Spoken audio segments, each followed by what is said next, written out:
Alex, we talk far too little about what's closest to our hearts.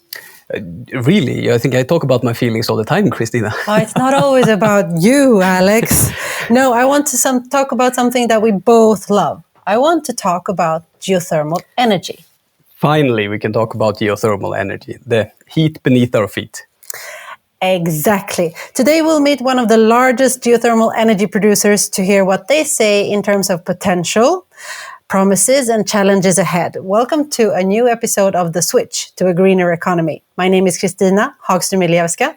And I'm Alexander Helling, and let's switch this conversation on.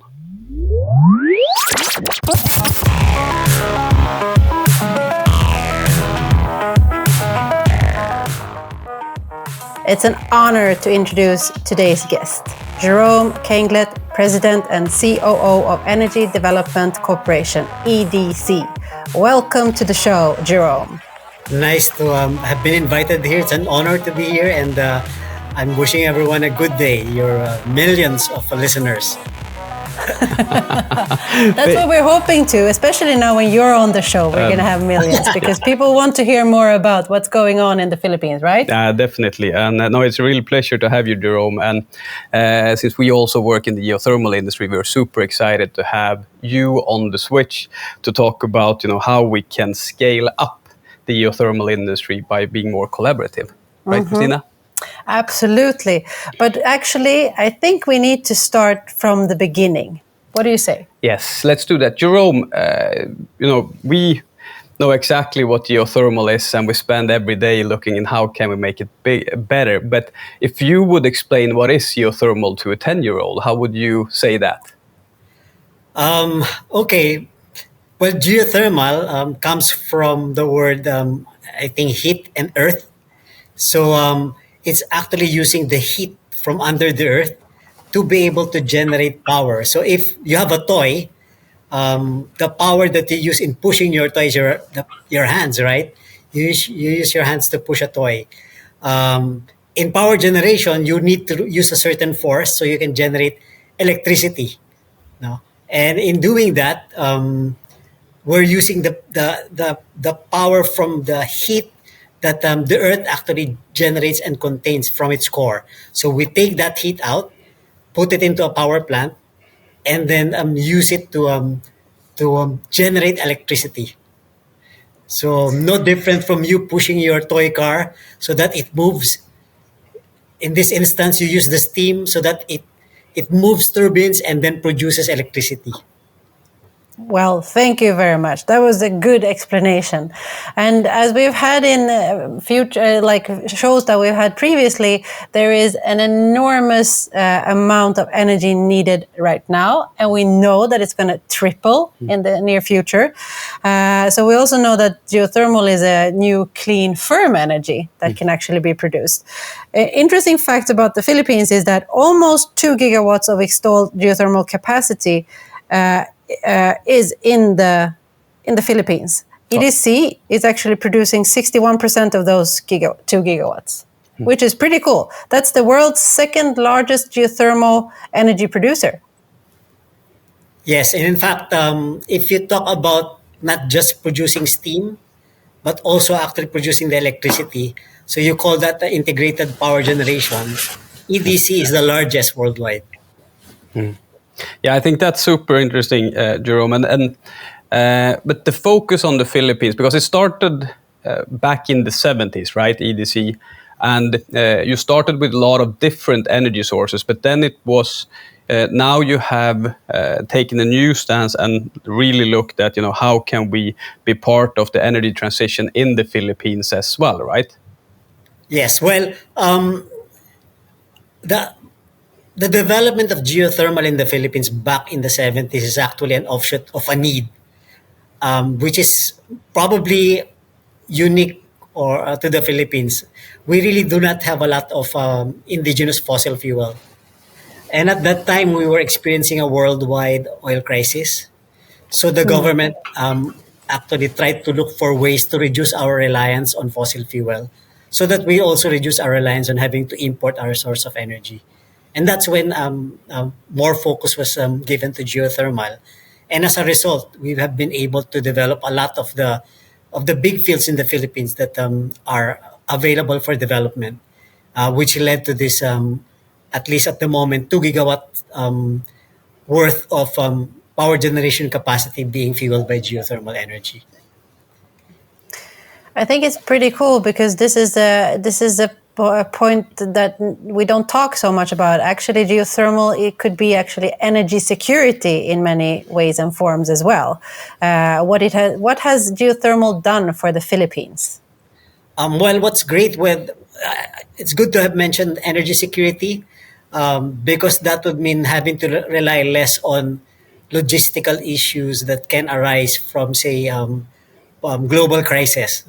Like when we had the pandemic crisis, when there were less economic activity, less movement of goods, and then even with the various wars that are being experienced worldwide now, it has a very limited impact on geothermal's day-to-day operations because we don't have to import our fuel.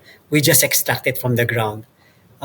So we're less vulnerable in that sense. At least the capacity of the Philippines that's actually relying on geothermal as opposed to those that have to come from imported coal or imported oil or imported or LNG.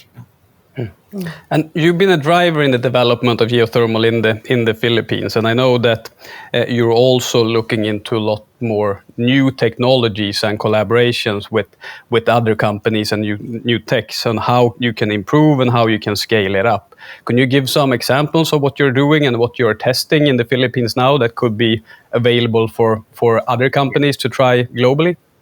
Yeah, very exciting now because actually, if we start with how geothermal has always been treated, no, vis-a-vis other renewable energy in the Philippines, I think it's it's painful that renewable energy has been equated to wind, solar, no, generation or hydro, but actually geothermal is the holy grail of renewable energy because you can have, unlike solar, wind, and hydro, which are intermittent, geothermal can actually produce electricity base load, meaning 24 hours, 7 days a week.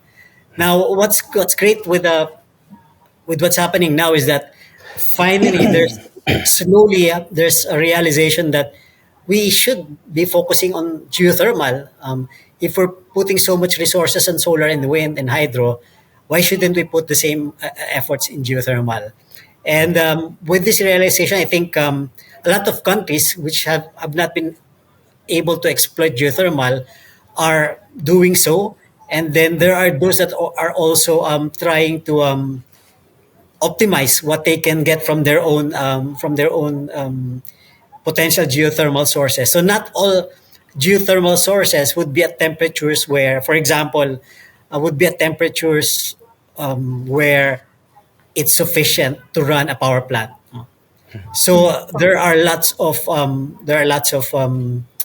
innovation going on in that area, and that's something that we can use in the Philippines. And in fact, we're partnering with some of the international developers to be able to, for example, utilize low enthalpy fields. No? So these are fields which are not hot enough, but with new technology can still be used actually. So whether for power generation or another innovative development would be to use them directly for industrial needs or heating needs in the case of cold countries, but in the case of the Philippines, for cooling needs. So direct application of the energy, outside of power generation.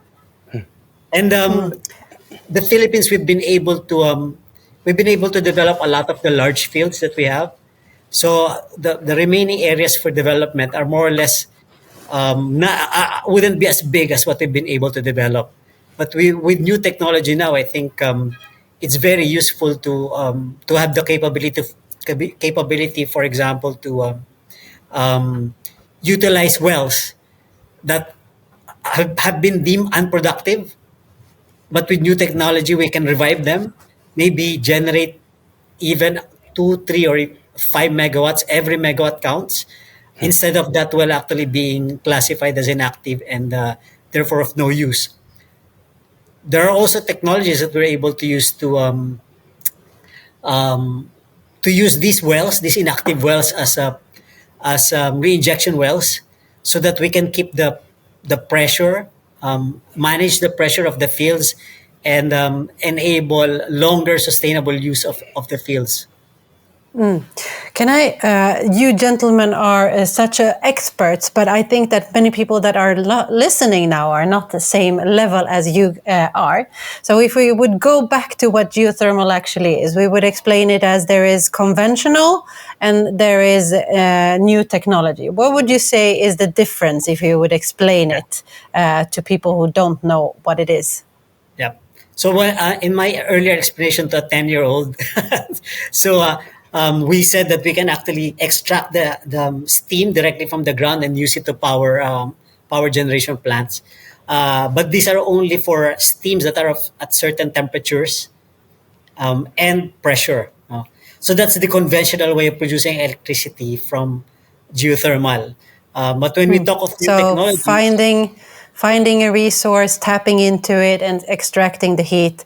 That is the conventional way of yes, doing geothermal. So the and new way feeding them then would directly.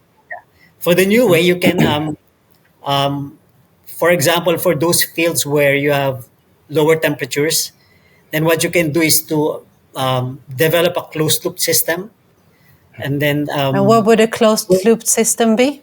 so it's you would have a fluid inside that closed loop system. You would run that closed loop system to the ground where there's the low temperature steam, and then use it to boil the fluid that's inside that closed loop system, and then that fluid which boiled can be used would be the one to be used to generate electricity. So like a tube going into the ground and going Correct. into Yeah, the... and you can look at it here in Sweden. We use a lot of geothermal heat pumps, for example. That's a closed loop system in a low temperature field. So another way of explaining and understanding geothermal is also to look at the whole ecosystem. You have heat beneath our feet, and then you can utilize the higher the temperatures and the big fields that EDC have been developed previously. They are not, they are very high temperature, but then if you go down, it's been harder to extract energy from them. So new technologies allows us to utilize that both for electricity, heating, cooling, and now it's also coming a lot of mineral extraction, which I think also you looked into, right, Jerome? Correct. So we are also looking into potentially extracting minerals, whether it's silica or lithium, from our fields. And this is important, especially for lithium. If we're able to do that, then that would mean being able to provide the materials for batteries that say run our electric vehicles from a renewable energy source, no, rather than actually using non-renewable energy sources to produce your batteries that you supply to electric vehicles. So this hopefully would be more sustainable and regenerative. So what would you then say is the potential not only in the Philippines but in the world with geothermal? Jerome, would you care? Yes, for the global dream of a decarbonized world, I think we can never get there unless we optimize geothermal energy, because geothermal energy is really the only base load, um, um, the only renewable energy that can operate base load. And if we want to say produce hydrogen for use by currently by gas fired or even coal fired plants and replace the fuel with hydrogen, unless you're able to produce the hydrogen with a renewable energy, then you're not actually getting into a decarbonized world. So I would think that unless it's geothermal, then it's going to be very difficult to continue to supply the world's energy requirements 24/7.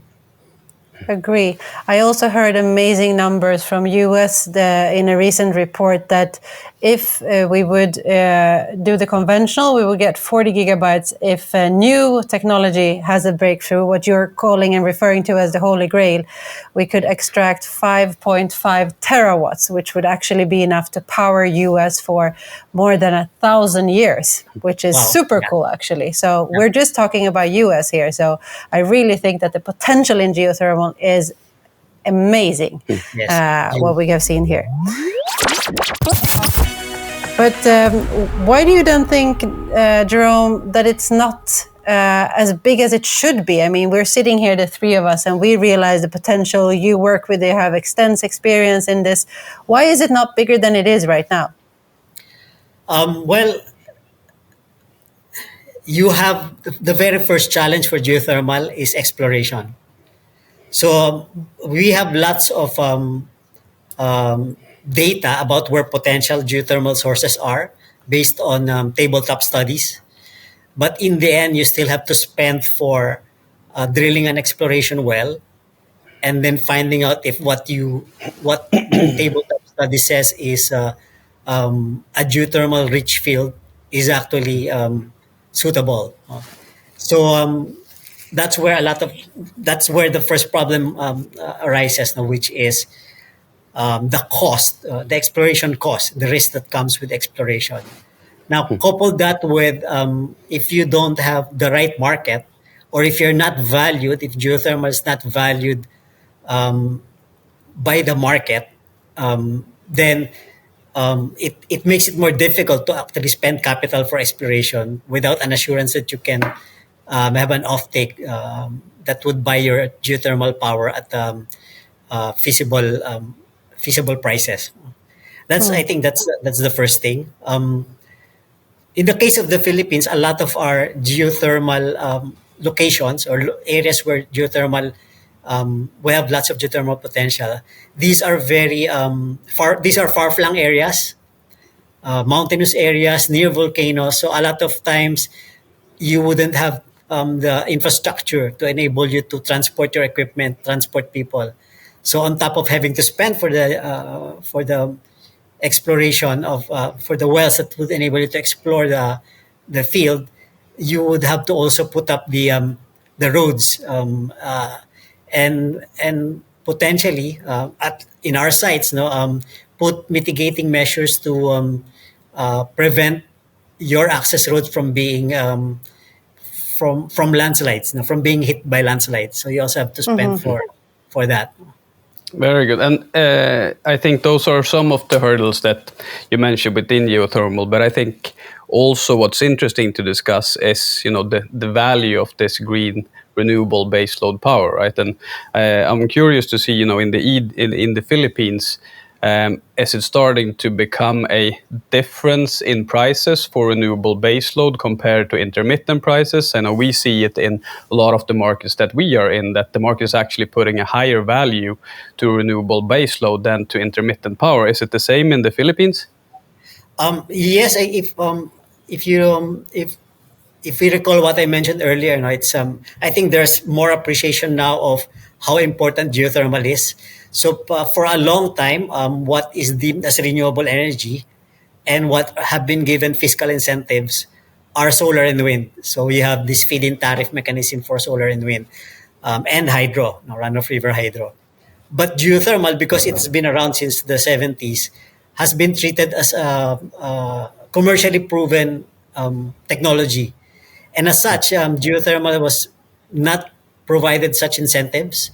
And geothermal is actually being asked to compete with the likes of coal and oil and natural gas. No? Of course, coal has been, if you don't count the environmental impact, coal is universally recognized or acknowledged or assumed as cheapest, and that is what has made it difficult as well, no, for geothermal development. But what's good in the Philippines now is I think, as I said, there's increasing recognition of the importance of geothermal, and now there are systems in place, auction programs that would enable us to that would enable geothermal to benefit now from such a program. So what you would do is you'd bid, say I'd develop a field, but I'd only be able to sell it at this price, but I'd be able to develop it successfully if I'm able to sell the power at this price. So you bid that. When the government conducts a bidding, you submit that price as a bid, and if you win, then at least that helps you address your market risk, or mitigate your market risk. And I think that's super interesting. It's also interesting that it's such big difference in between countries when it comes to geothermal. In the Philippines, it was considered that it's been around for forever, so we don't support that industry. We treat it the same way as we do with coal, while you then stimulate solar and wind instead. Now that's changing, which is good. We see a lot in the countries that we operate in Asia that the price for renewable baseload is actually going up, even that corporate offtakes, companies that want to buy the electricity, are willing to spend more money than the actual government feed-in tariff, which is, I think, fantastic. Jerome, I think also you mentioned the community work, right? And for all projects, and also in geothermal, the community and working with the community and getting their consent to do a project is super important. How do you work with the local communities in order to engage them and teach them about geothermal and the project that you're looking into? Yes. Well, I'm very happy to say that I think the most difficult thing to do if you get into a community is to get their trust, right? So, and I think having been part of the Lopez Group, it's something that we've been able to build. Of course, EDC has a lot to contribute to that as well. No, what we've always said is that there's no point in actually having a successful power plant in your company actually succeeding if you do not elevate the people and the community that you're in with. So that's something that we've done at the outset. Some examples. One of the challenges in geothermal development is that you have indigenous people that have ancestral domain rights in areas where typically you would want to drill a well or develop a field. So in one of our projects, we have supported the indigenous people and supported their ancestral domain sustainability development and protection program. So we've been able, for example, to put up heritage and knowledge buildings for them, so that they can use to educate their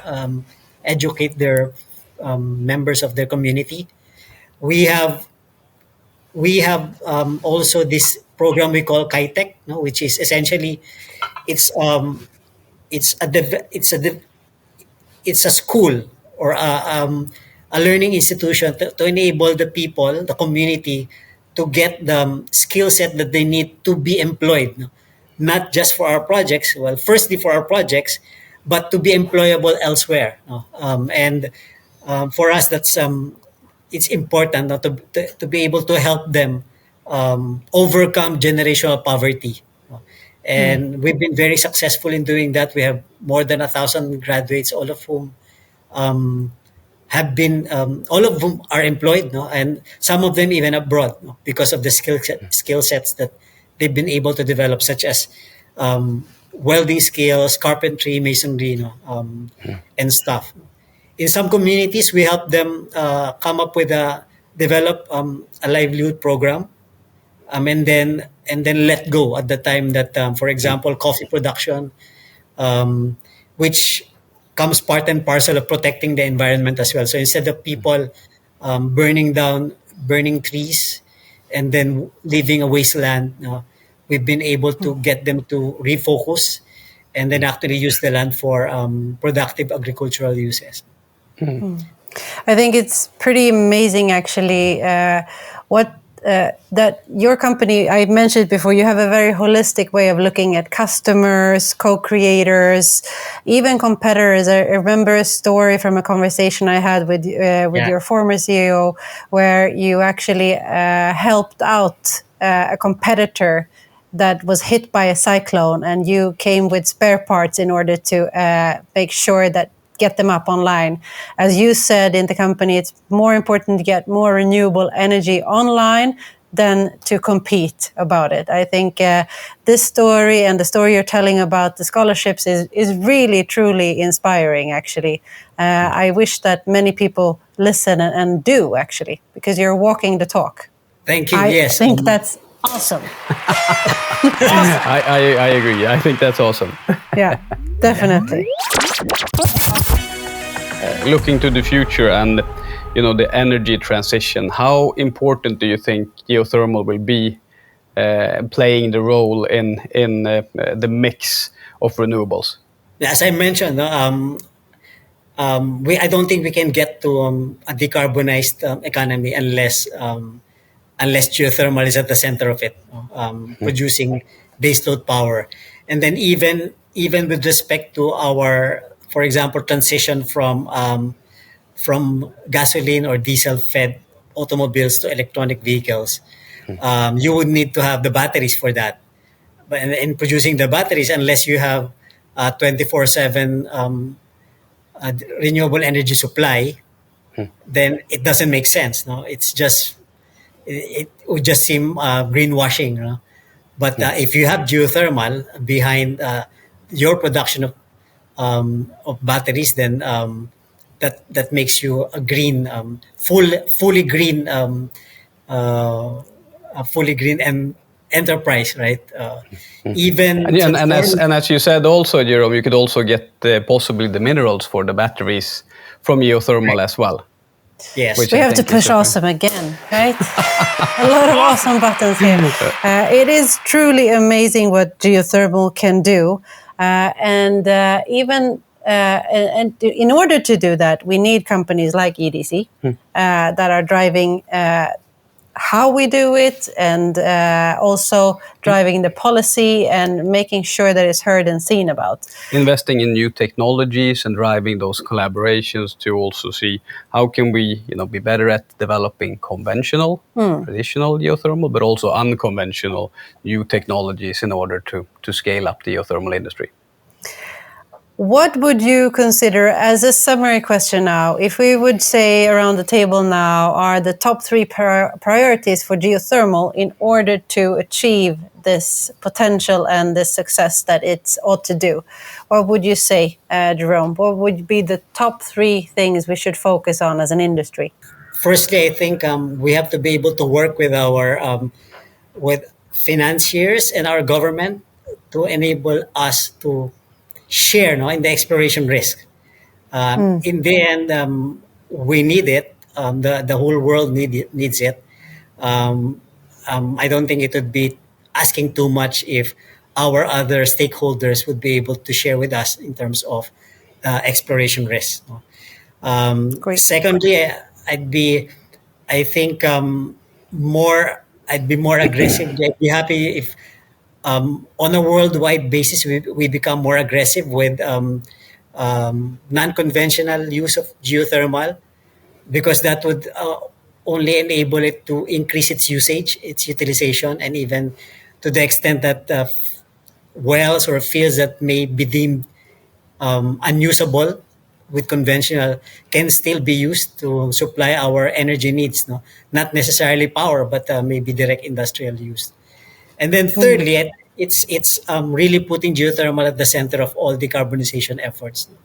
I think focusing on solar, wind, etc., would be good, hydro, but unless you have battery storage, they cannot be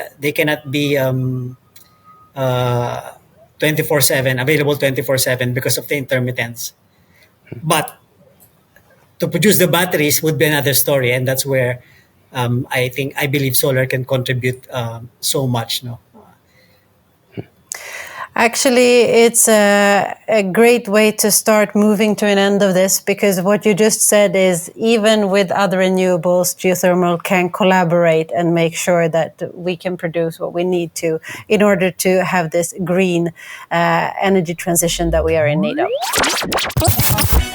New research has shown that we could, as an industry, take down the whole process of from A to Z to put a power plant online from 7 to 10 years until 4 to 6 years if we would get help with policy and permitting. What's your thoughts on this, Jerome? I don't know if you're talking about the Philippines, but it's almost like the Philippines, no, that you mentioned. So, It's worldwide. to be able to consolidate permits, sometimes you have to get the same, essentially the same type of permits from different groups, to the extent that the government can be able to develop a policy to streamline that, and to avoid repetition. Then it would definitely it can definitely shorten development by half.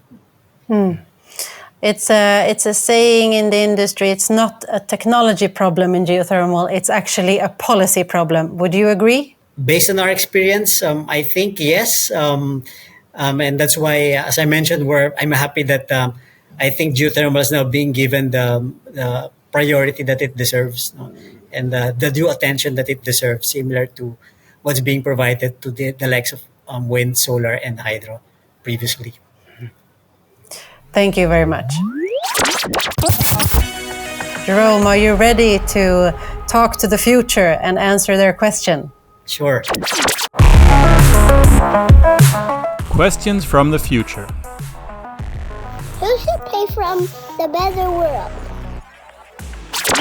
Well, my answer to that is, to the future generation, I would like to apologize on behalf of my generation and the generation before me, because really, we are just borrowing the earth from you, and I think we have not done a good job of utilizing the earth that is just borrowed from you. So definitely, we'll have to put our heads together and spend. No?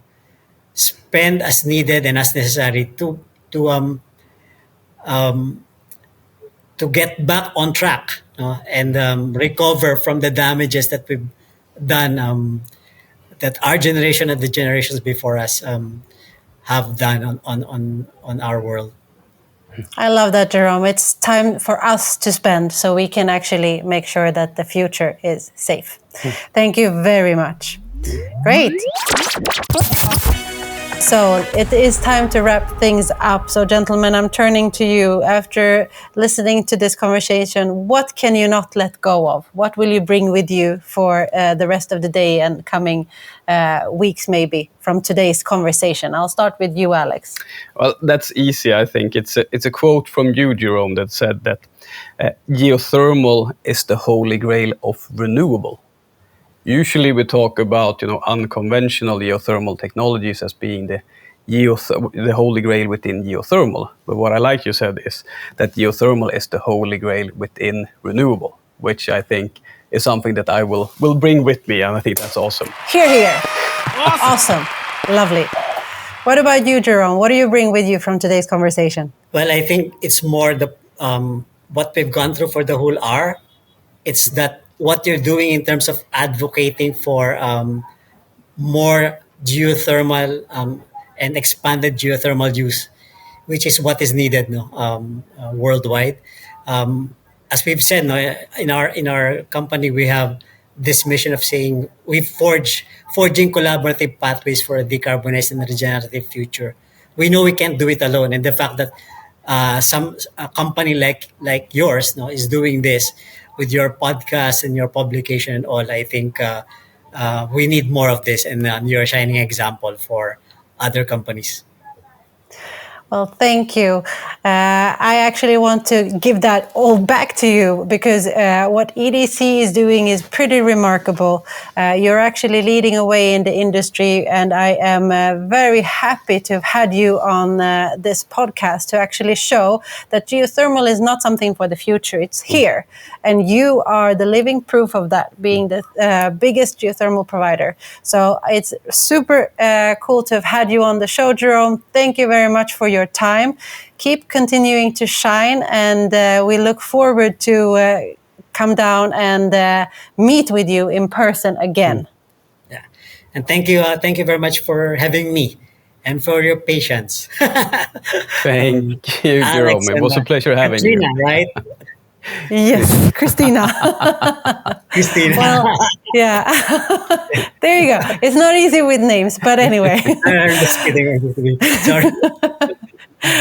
Thank Thank you very much for today's conversation, and continue to shine the light on the Philippines and inspire the rest of the world to become more geothermal.